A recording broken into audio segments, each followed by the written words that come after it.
Marcus was the owner of a gated community. He prided himself on keeping his neighbours safe. They paid a big price to live in the community, but they felt it was worth it. One day Marcus was in his kitchen, drinking a cup of coffee, when he heard something at his door. He assumed it was his neighbour, but was shocked when he saw that it was a person in a mask carrying a gun. He ran into the hall and down towards his safe room, but he couldn't reach it before the man shot him in his leg. He couldn't believe how anyone could breach the gate of the community, don't mind say get into his house. He was worried it was some drug addict who could shoot him to just grab anything to sell for money for their next fix. Marcus pleaded with the person, "Please don't hurt me, just take anything you want and go, please." The person began to speak. "Hello there, Mr. Marcus.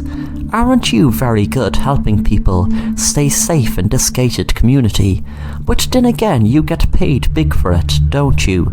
Now take me to the room that you even make more money from." Marcus was wondering did he mean what he thought he meant, so he took him around to room after room, but not to the room that he thought he meant. The man pointed the gun at Marcus's head and said, "You have 5 minutes to take me to that room, or I'm going to have my friends burn this community to the ground." Within 3 minutes, Marcus opened the door, where valuable paintings lined the wall. The man looked at one painting and found it very realistic, and as he moved closer, he saw a man blink. The man was behind bars. Marcus took a gun from behind a chair and pointed it at the man and said, "So you meant the paintings? I thought you found out about the human trafficking ring I run. Having them all here in this gated community works very well for me. Then I have them put out to wherever the highest price comes from. It's a pretty good business plan." The man froze when Marcus pulled a rope, which dropped a curtain exposing loads of people in cages that were ready to be trafficked. The man said, "Let me go. I won't tell anyone, please." Marcus found it strange when he heard the man giggle.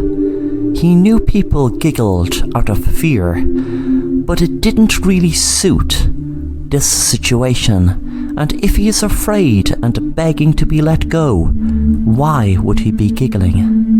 Then he saw one of the men in the cages drinking blood from a bottle. He then went from being weak-looking to like a monster.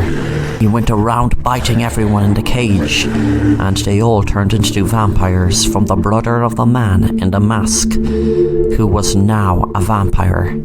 He knew his brother needed vampire blood to escape. It was the only way. Otherwise, he would have no impulse to survive or to bite anyone, and if he did, it would be pointless. He smiled as the people that were in cages were now out of their cage and coming straight for Marcus. They didn't attack each other, which he knew would happen. He smiled knowing that soon the gated community will become a community of vampires. Thanks for watching The Assassin Rapper, and if you enjoy the content, then make sure to subscribe and hit the bell to be notified of new content.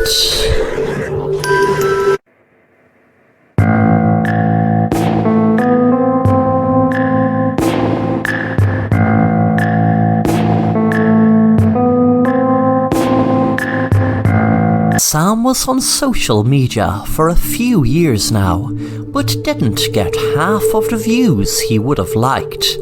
He decided to hatch a plan to gain loads of followers and viewers.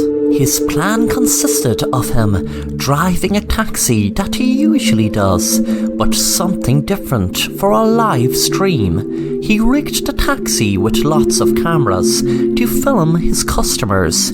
He had something very different planned for them. That difference was that he would have a needle in the back seat full of poison, and each customer who gets in would be killed from the poison going into their back. The needle tips were spread all over the back, so no matter where they would sit, they would get jabbed. He murdered about 10 people when his live stream went up to about 100,000 views. The local sheriff of Sam's town got tipped off after the 5th person was killed, so he was tracking the car by people giving tips of what was in the background of the live stream, giving away where it was originating from, even though Sam was constantly on the move apart from stopping for customers. The viewers helping the police eventually knew Sam seemed to be driving to his house. A while later there was a SWAT team outside Sam's house, and they knew from the live stream he was in the garage. He could see he was holding a gun up to people, and the SWAT team broke the garage door down and shouted, "Stop!" Sam jumped with fright, and one of the police officers' guns went off and shot Sam between the eyes. Then 10 of his victims came out shouting and screaming. The detective was relieved the poison in the needle didn't kill them, but must have just put them to sleep. Then things got worse than he could ever have imagined. When one of the people said, "Oh my God, why did you shoot Sam? We are all actors. This has all been a stunt. None of us were killed. Those needles were just rubber. They weren't real needles. We were just helping Sam stage a fake, crazy live stream of him killing people." The sheriff checked Sam's pulse. He was dead, and they realized he was guilty of staging a fake mass murder spree.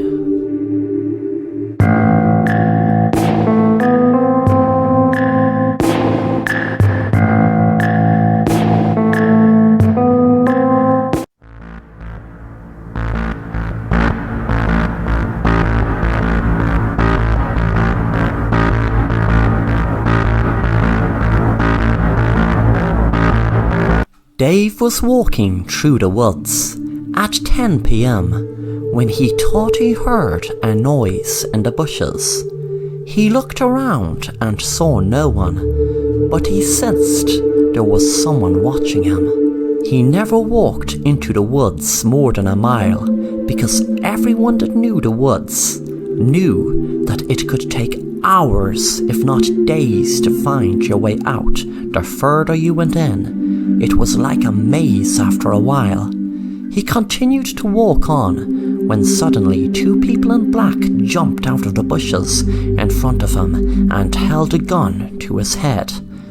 They said, "Don't move and you won't get hurt. Me and my friend here have a little game we like to play. It's called The Hunt. You, my friend, will be human prey. We are going to give you a head start of 10 minutes. And me and my friend here are going to hunt you down. And if we find you before midnight, then we will shoot you, of course, and you will be dead. But just for the slightest chance of you surviving past midnight or escaping these woods, then you are free to go. Even if we spot you after midnight, you will be free to go. You will have your freedom." Dave was shocked at what the man just said and was about to walk back from the woods so he could leave, but the man said, "Do you think we are stupid? You are not allowed to go that way. You're only meant to go deep into the woods, and don't think about coming back. We have dozens of more people on the lookout in case you decide to leave the easy way. But don't worry, it's just me and Bert here who will be hunting you down when you go that way deep into the woods. You ready to go, boy?"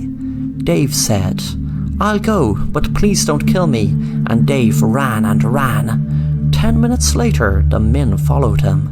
Dave luckily knew of a great hiding spot that hardly no one knew except himself and his son, who unfortunately was murdered just a few weeks ago. Dave hid in a small little cave that was hidden by trees that he hoped the men didn't know of. Luckily, Dave spent most of the time there, and when he got out at 2 minutes to midnight, he exited the cave to be greeted by the two men holding the guns right to him. One man said, "Hey there, boy, did you really think we would be stupid enough to not know about that little cave there? And do you know there is still 2 minutes left? That is plenty time for us to shoot and kill you. And guess what? That is exactly what we are going to do." Dave lifted a rock, blocking his face as the men shot him several times in the chest. Dave fell down. The men walked over to watch him die. They looked down and said, "You were such an easy prey." Dave smiled up at them. The men wondered why he was smiling after being shot several times. One man asked, "What's so funny?" Dave said, "Ever hear of bulletproof vests?" Then he pulled a rope and a trap fell over the two men. Then Dave said, "That boy you hunted down and killed a few weeks ago was my son, and I could have killed ye back then, but I wanted to hunt ye bastards when ye were hunting your prey, which unluckily for ye was me." Within seconds, Dave turned into a werewolf at midnight, which he knew he always did every single night there was a full moon, and he chose tonight to be the night he would wander down the road knowing that they would try their luck at finding prey. He prayed that they would be looking for prey tonight. As he turned into the werewolf, he released the trap and bit their leg, hand and arm off, watching them squirm in pain. Then he said, "I was your prey, but now let me pray for ye. Now I lay ye down to sleep. I pray to the devil your soul to keep. When ye should die in this place of doom, I pray the devil keeps ye a very hot room." And then, within seconds, they were dead.